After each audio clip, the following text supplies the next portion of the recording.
임종석 비서실장의 아랍에미리트 방문이 아직도 그 의욕이 가시지 않는 것 같습니다. 처음에는 이제 장병 격려를 시작해가지고요. 뭐 양국 파트너십 강화로 갔다가 어제는 문재인 대통령의 친서를 전달하러 갔다. 이렇게 또 해명이 계속 바뀌고 있거든요. 그러게요. 사실 뭐 문재인 대통령이 중국 방문을 앞둔 직전에 그 임종석 비서실장이 이례적으로 아랍에미리트 전격 방문함으로써 그때 사실 여러 가지 논란이 제기됐던 거 아닙니까? 당초 뭐 그 한간에서 놓은 이야기 중에 하나는 북한 문제, 핵 문제를 풀기 위해서 뭐 북한 접촉을 하러 갔다는 이야기가 있었지만 그것이 아니라 파병부대 격려하러 간 것이라고 하고 넘어갔습니다만 야당에서 제기됐던 원전 수주와 관련된 무슨 리베이트 이것이 뭐 점점 발전해서 탈원전까지 갔다가 또 카타르의 LNG 뭐 도입 갔다가 결국은 뭐 한국형 그 뭐 미사일 방어 체제 KAMD 뭐 협력차 갔다는 이야기로 점점 이 바뀌고 있는데 여기에 대해서 제가 생각했을 땐 그렇습니다.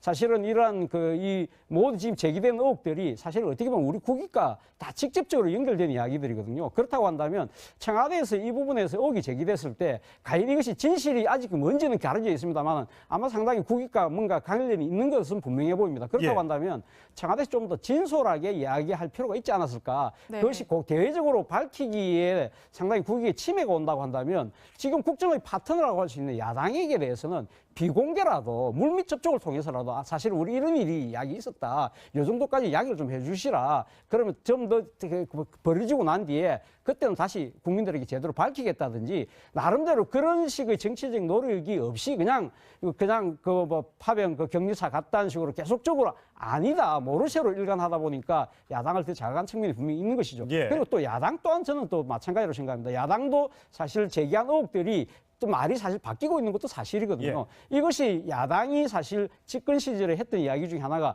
국익에 관한 초당의 외교를 해야 된다는 이야기를 입에 입버릇처럼 했던 이야기거든요. 그렇다고 한다면 지금 국익이라는 걸 생각을 한다고 한다면 이 지금 야당에서도 이 부분에 대해서 그럼 정상적으로 그러면 무슨 외교 통일, 외통일을 열어서 비공개로 보고를 하라든지 나름대로 이 정치적 해법을 나름대로 제시하는 나름대로 그런 대안도 제시할 필요가 있지 않나 하는 생각이 듭니다.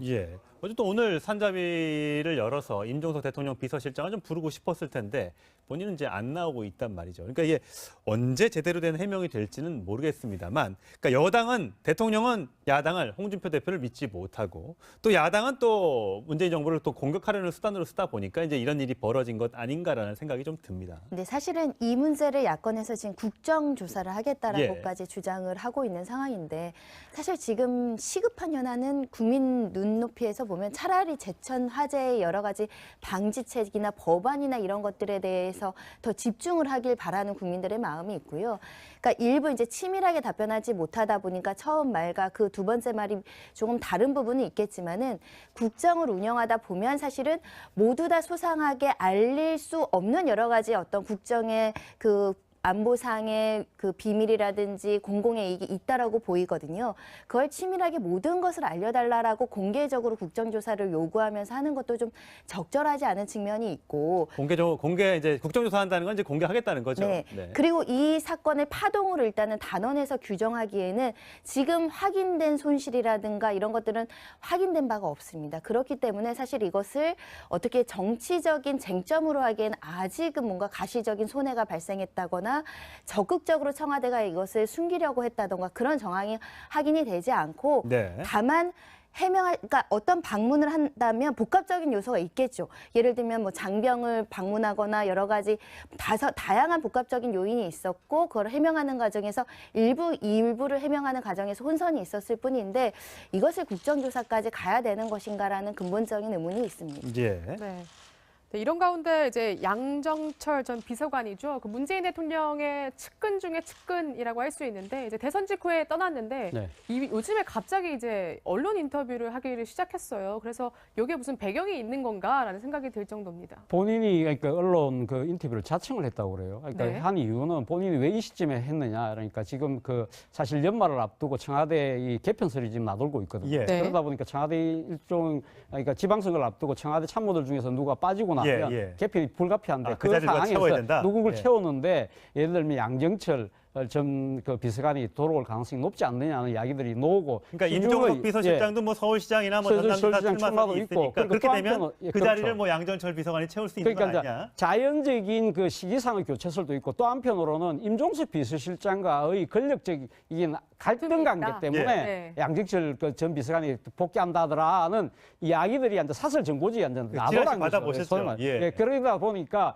본인이 거기에 대한 의혹을 자신이 직접 자신의 입으로 이야기를 해야 되겠다고 해서 지금 뭐 언론사에다가 전화를 걸어서 자신이 직접 그건 아니다. 사실은 지금 이제 떠난 지 7개월밖에 안 됐는데 그리고 네. 본인이 떠나면서 이 대통령이 누가 되지 않기 위해서 자기는 떠났는데 계속 그럼에도 불구하고 자신을 둘러싼 거취를 둘러싼 이야기들이 불필요한 정치적 오해를 불러일으키고 그것이 결국은 당정청 갈등의 한 예. 소진이 될 것 같아서 자신은 전혀 그럴 생각이 없다는 걸 미리 밝히기 위해서 전화를 했다는 겁니다. 과거 이명박 정부 시절에도 이상득, 그다음에 이재호, 정두원 뭐 이런 사람들의 정권을 잡은 다음에 권력 암투설이 있었잖아요. 실제 나중에 사실로 드러났었고. 물론 그렇죠. 근데 이제 그때 그분들 같은 경우 다 그때만 하더라도 다 국회의원이고 뭐 이런 공직을 맡고 계셨잖아요. 예. 근데 지금 양정철 전 비서관 같은 경우는 지금 아예 떠나 있는데 그렇죠. 예. 어떻게 보면 지금 지난 정권 때 우리가 상당히 문제가 됐던 비선실세로 비칠 수 있다는 거죠. 예. 바로 그걸 경계를 해서 예. 자기는 그건 아니다는 아마 거리를 두려는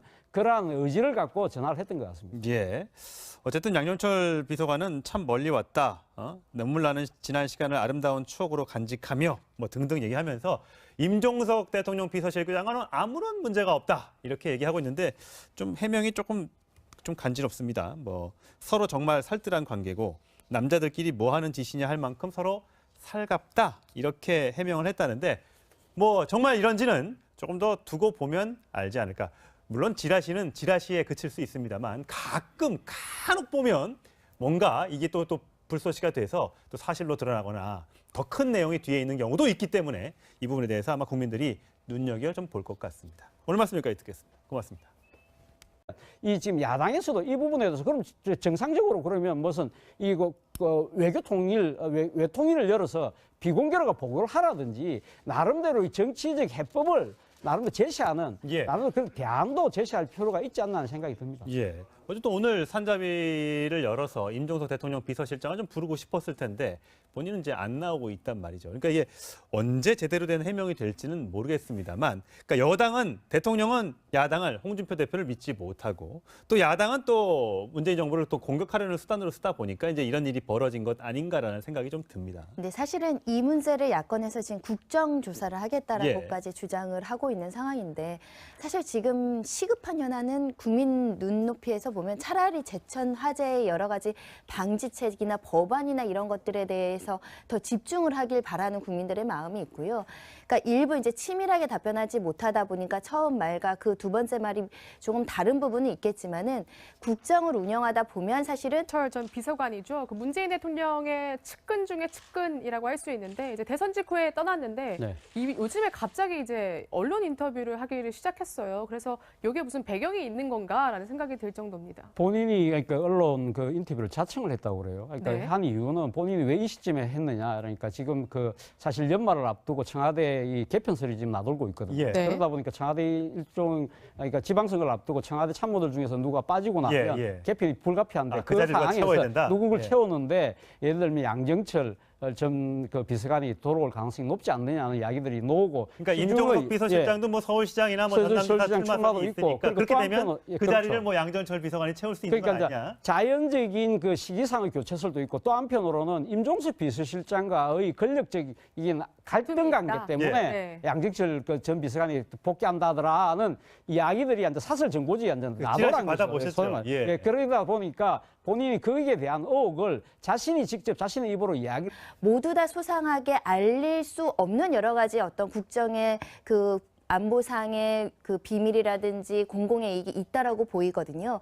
그걸 치밀하게 모든 것을 알려달라라고 공개적으로 국정조사를 요구하면서 하는 것도 좀 적절하지 않은 측면이 있고. 공개 이제 국정조사한다는 건 이제 공개하겠다는 거죠. 네. 그리고 이 사건을 파동으로 일단은 단원에서 규정하기에는 지금 확인된 손실이라든가 이런 것들은 확인된 바가 없습니다. 그렇기 때문에 사실 이것을 어떻게 정치적인 쟁점으로 하기에는 아직은 뭔가 가시적인 손해가 발생했다거나 적극적으로 청와대가 이것을 숨기려고 했다던가 그런 정황이 확인이 되지 않고 네. 다만 그러니까 어떤 방문을 한다면 복합적인 요소가 있겠죠. 예를 들면 뭐 장병을 방문하거나 여러 가지 다양한 복합적인 요인이 있었고 그걸 해명하는 과정에서 일부를 해명하는 과정에서 혼선이 있었을 뿐인데 이것을 국정조사까지 가야 되는 것인가라는 근본적인 의문이 있습니다. 예. 네.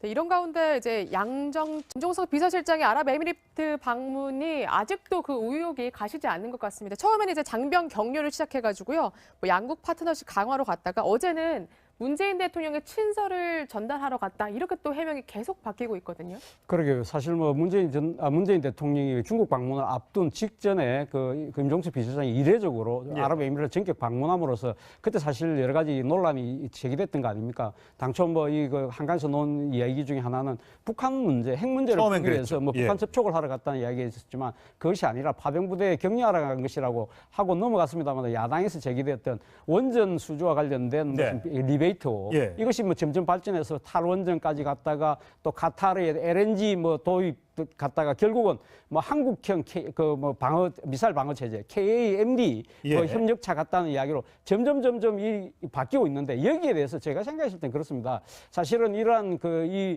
모든 지금 제기된 의혹들이 사실 어떻게 보면 우리 국익과 다 직접적으로 연결된 이야기들이거든요. 그렇다고 한다면 청와대에서 이 부분에서 의혹이 제기됐을 때 과연 이것이 진실이 아직 뭔지는 가려져 있습니다만 아마 상당히 국익과 뭔가 관련이 있는 것은 분명해 보입니다. 그렇다고 예. 한다면 청와대에서 좀 더 진솔하게 이야기할 필요가 있지 않았을까. 네. 그것이 꼭 대외적으로 밝히기에 상당히 국익에 침해가 온다고 한다면 지금 국정의 파트너라고 할 수 있는 야당에게 대해서는 비공개라도 물밑 접촉을 통해서라도 사실 우리 이런 일이 이야기 있었다. 이 정도까지 이야기를 좀 해주시라. 그러면 좀 더 버려지고 난 뒤에 그때는 다시 국민들에게 제대로 밝히겠다든지 나름대로 그런 식의 정치적 노력이 없이 그냥 그 뭐 파병 그 격리차 갔다는 식으로 계속적으로 아니다. 모르쇠로 일관하다 보니까 야당을 더 자극한 측면이 분명히 있는 것이죠. 예. 그리고 또 야당 또한 저는 또 마찬가지로 생각합니다. 야당도 사실 제기한 의혹들이 또 말이 사실 바뀌고 있는 것도 사실이거든요. 이것이 야당이 사실 집권 시절에 했던 이야기 중에 하나가 국익에 관한 초당의 외교를 해야 된다는 이야기를 입에 입버릇처럼 했던 이야기거든요. 그렇다고 한다면 지금 국익이라는 걸 생각을 한다고 한다면